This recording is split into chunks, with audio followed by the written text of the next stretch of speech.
મજબૂતીકરણના નામે કરોડો ખર્ચાયા પણ 5 વર્ષમાં ઝોનની મજબૂતી ગાયબ. નમસ્કાર, હું સુનિલ પટેલ. કરજણ સમાચારમાં આપનું સ્વાગત છે. કરજણ તાલુકાના સુપ્રસિદ્ધ યાત્રાધામ નારેશ્વરને પાલેજ સાથે જોડતો મહત્વનો પાલેજ નારેશ્વર રોડ હાલ પોતાની કથાની સાક્ષી બની રહ્યો છે. વર્ષ 2018-19 દરમિયાન અને ત્યારબાદ અંદાજે 4-5 વર્ષ પહેલા કરોડો રૂપિયાના ખર્ચે રોડનું મજબૂતીકરણ કરવામાં આવ્યું હતું. આજે એ જ રોડ પર મજબૂતીના બદલે ઘૂંટણસમા ખાડા, ચીરા અને કાદવનું સામ્રાજ્ય જોવા મળ્યું હતું. સવાલ હવે સીધો છે, કરોડોનો ખર્ચ રોડ મજબૂત કરવા થયો હતો કે પછી થોડા વર્ષોમાં ખાડા બનાવવા માટે? કારણ કે રોડની હાલત જોઈને તો એવું લાગે કે ડામર કરતાં ખાડાઓએ અહીં પોતાનું કાયમી સરનામું બનાવી દીધું છે. નર્મદા નદી વિસ્તારમાં ચાલતી રેતીની લીઝને કારણે ભારે વાહનોની અવરજવર રહે છે. રેતી ભરેલા ડમ્પરોની સતત અવરજવરથી રોડ પરનો ભાર વધતો હોવાનો સ્થાનિકોનો આક્ષેપ છે. બીજી તરફ સાસોદ, સારીંગ, ભોજ, પાછિયાપુરા, માત્રોદ, સાયર સહિતના અનેક ગામોના લોકો ઉપરાંત નારેશ્વર આવતા શ્રદ્ધાળુઓ માટે પણ આ માર્ગ મહત્વનો છે. ચોમાસું શરૂ થાય એટલે સમસ્યા જાણે વિકાસનું વાર્ષિક પેકેજ બની જાય છે. મોટા ખાડામાં પાણી ભરાઈ જાય, ખાડા દેખાય નહીં અને વાહન ચાલકોનો એક જ સવાલ, રોડ ક્યાં છે અને ખાડો ક્યાં શરૂ થાય છે? ટુ વ્હીલર ચાલકો માટે કાદવ વચ્ચે પસાર થવું જોખમી બની રહ્યું છે, જ્યારે ફોર વ્હીલ ચાલકો માટે પણ ખાડા અને ચીરા વચ્ચે રસ્તો શોધવો મુશ્કેલ બની રહ્યો છે.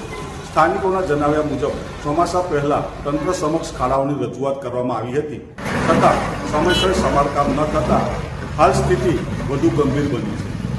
રેતીના વાહનોને પણ ખાડાઓને કારણે ભારે નુકસાન થઈ રહ્યું છે અને સામાન્ય વાહનોની મુશ્કેલી તો અલગ જ.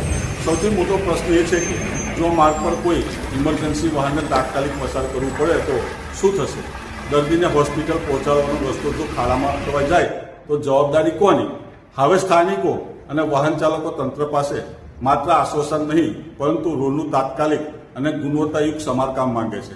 કરોડો રૂપિયાના ખર્ચે બનેલા રોડની મજબૂતી 5 વર્ષમાં ખાડાઓમાં ફસાઈ જાય તો વિકાસના કામની ગુણવત્તા સામે સવાલો ઊભા થવા સ્વાભાવિક છે. તંત્ર હવે જાગશે કે પછી ખાડાઓને પણ વારસાગત સંપત્તિ બનાવીને આપતી પેઢીને સોંપશે?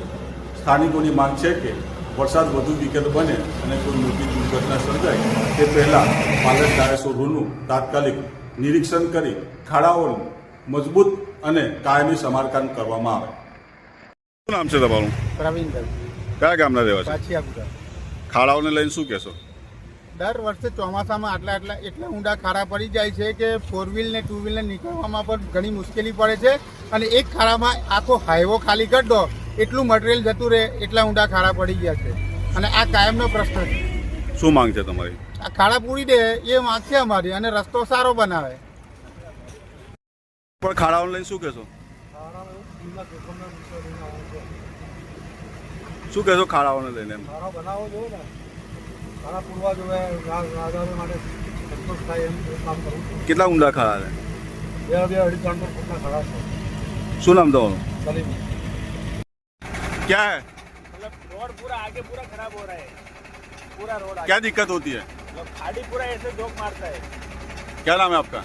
मेरा नाम रामदेव. શું સમસ્યા છે ના ખાડાઓ કરજણ પાલેજ નારેશ્વર રોડ પરના ખાડાઓ શું છે? આ 600 નારેશ્વરનો રોડ નહીં પણ ખાડાનું સામ્રાજ્ય છે. ઠેરે ઠેર 1 થી 1.5 ફૂટ ઊંડા ખાડા પડી ગયા છે. અમુક જગ્યાએ તો માણસના અડધા ઘૂંટણ સુધીના પગ જતા એટલા ઊંડા ખાડા પડ્યા છે. એની પાછળનું મુખ્ય કારણ આ રેતીની ગાડીઓ જ છે. વર્ષો પહેલા છે ને આ ચોમાસાની ઋતુમાં સમગ્રપણે રેતીનો ધંધો વ્યવસાય બંધ થઈ ગયો હતો, પરંતુ આ લોકો પોતાના અંગત સ્વાર્થ માટે, પોતાના અંગત એના માટે બીજા અસંખ્ય લોકોને દુઃખી કરી રહ્યા છે, હેરાન પરેશાન કરી રહ્યા છે, ત્રાહિમામ કરી રહ્યા છે. અને રેતીના સ્ટોકો જે પાછળ તમે જોઈ શકો છો, આ રેતીના સ્ટોકો ચોમાસામાં પણ ચાલે છે. એટલે અત્યારે હાલની અંદર રસ્તાની પરિસ્થિતિ ખૂબ જ ખખડધજ હાલતમાં છે. રસ્તો દેખાતો જ નહીં, તમને જોવા જ ના મળે. અને અહીંયા આગળ પવિત્ર નારેશ્વર યાત્રાધામ આવ્યું છે, તેના શ્રદ્ધાળુઓની સંખ્યાનો ઘટાડો થયો છે. વિદ્યાર્થી વર્ગ જીવના જોખમે અભ્યાસ કરવા જાય છે, નોકરિયાત વર્ગ, ખેડૂત વર્ગ તમામને આનાથી તકલીફ થઈ રહી છે. પરંતુ આ તંત્રનું પેટનું પાણી હાલતું નહીં. અહીંની ચૂંટાયેલી પાક પણ આ બાબતે બોલવા કંઈ જ તૈયાર નથી. મેં કાલે પણ આવ્યા હતો આગળ અને ખરેખર ખૂબ જ વિકટ સમસ્યા છે અને આ સમસ્યાનો તાકીદે હલ કરવામાં આવે એવી અમારી માંગણી છે. વિનોદભાઈ, દર વર્ષે આ સમસ્યા સર્જાતી હોય છે અને જાણવા મળેલ મુજબ 2017-18માં અને ત્યારબાદ રોડ બન્યો હતો. શું કહેશો એ બાબતે?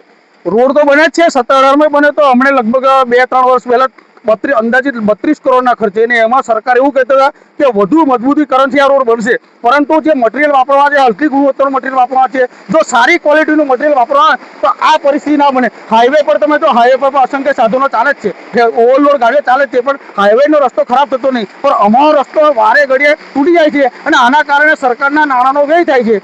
પ્રજા જ્યારે સરકારને ટેક્સ આપતી હોય તો પ્રજાને રસ્તા સારા મળવા જોઈએ, પરંતુ હાલની અંદર છેલ્લા 10 વર્ષથી અહીંના સ્થાનિક લોકો વારંવાર મુશ્કેલીનો સામનો કરી રહ્યા છે. દિનેશભાઈ, જાણવા મળ્યું છે કે તમારા દ્વારા ચોમાસા પહેલા તંત્રને પણ ધ્યાન દોરવામાં આવ્યું હતું ખાડા બાબતે, શું કહેશો? અગાઉ પણ મેં રૂબરૂમાં જઈને રજૂઆત કરી હતી કે આગામી દિવસોમાં ચોમાસાની ઋતુ આવવાની છે તો રોડની મરામત કરાવો તો ભવિષ્યમાં કોઈ તકલીફ ના રહે, પરંતુ તંત્ર દ્વારા અમારી વાતને આ ખાડા કાન કરીને કોઈ ધ્યાન ના આપ્યું, એટલે હાલની અંદર ગંભીર પરિસ્થિતિનું નિર્માણ થયું છે. અત્યારે 700 થી લઈને નારેશ્વર સુધી કેટલા ગામો આ તાલુકાના આવેલા? લગભગ અંદાજે 20 થી 25 ગામ આવ્યા છે. લગભગ શું સમસ્યા છે?